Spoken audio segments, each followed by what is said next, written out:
connection. Hi guys, this is the last part of Gas 101 for Gas 101. Chem100 students, and Casey is up with me here. Gas 101. She is making an English muffin as a midnight snack or later. I don't know what time it is. Okay, so what we're going to do are 4 example calculations. 4 examples. And your homework is still Gas 1 and then Gas 2, 3. Oops, I dropped my pen. Yay, homework.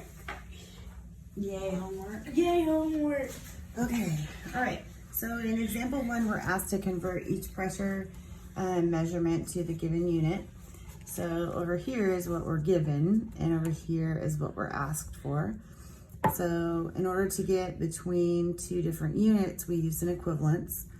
And we're going to go back to the initial notes in Gas 101, part 1. We're going to use these equivalents right here to do this. So we see that we're given torr, and our equivalent number for torr is 760. So we're going to go 760 torr, and we're asked to go to atmospheres, and the equivalent number is 1 atmosphere. So this will be 1 ATM. So we would just divide that out. 885 divided by 760, and then times 1 is not going to make a difference. So we're going to get 1.16 ATMs. Okay, similarly, we will have 1 atmosphere on the bottom here, and on the top is going to go our equivalent number for kilopascals, 101.3 kPa.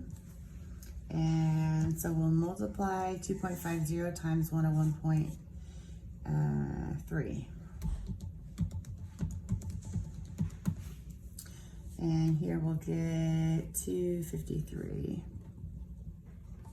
kilopascals.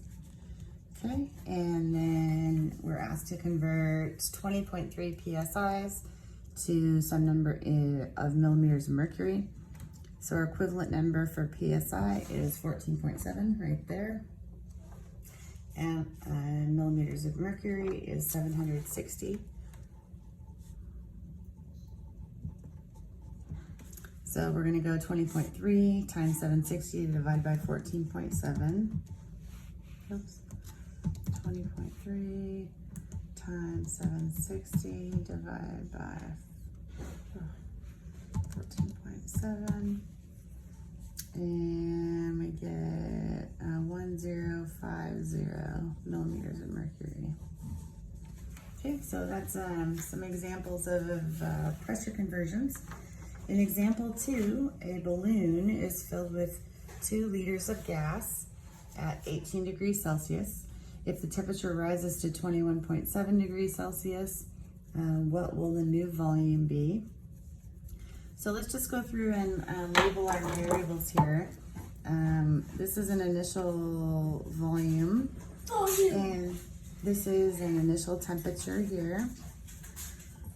And we are asked, what will the new volume be? So we're looking for V2, and the temperature, secondary temperature is T2 here, which is 21.7. I'm back. Okay, good. So this has changing volumes and temperatures. So we're going to identify that as Charles' law.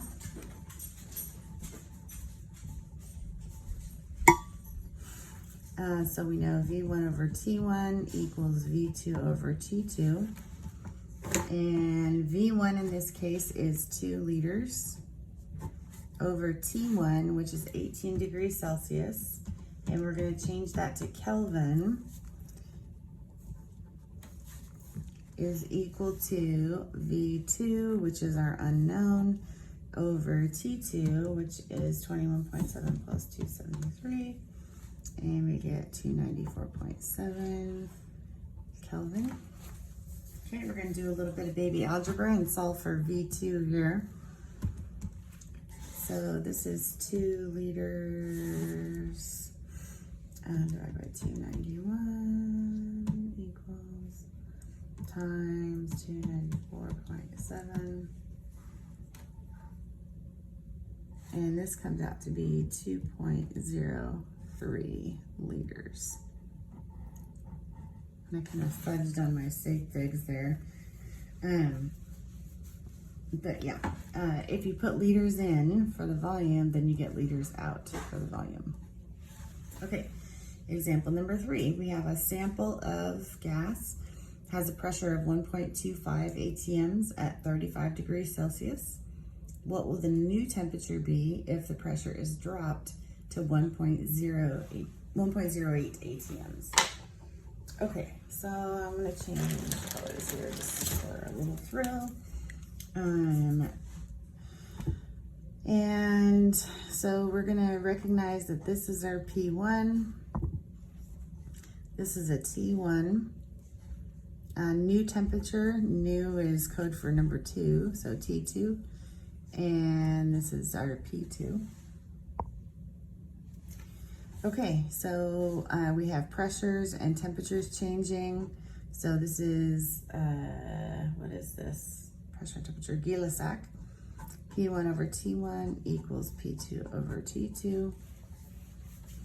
And our initial pressure is 1.25 atm over the initial temperature, which is going to be 308, I think. Yes.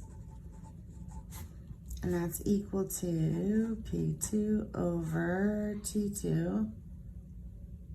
Oops. Sorry. T2 is our unknown. And this is 1.08 atms. Okay, so we are going to solve for this variable that's on the bottom of the expression. And the easiest way to do that is to cross multiply and set them equal to each other.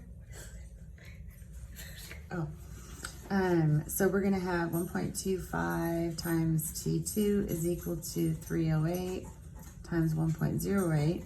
And we're going to solve for the T2 by dividing by 1.25 on both sides.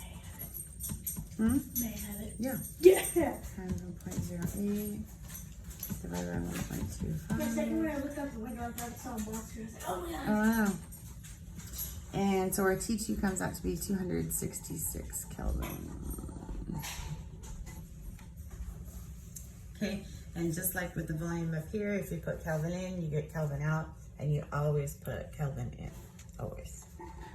Okay, and the last example, I'm gonna slide this up here.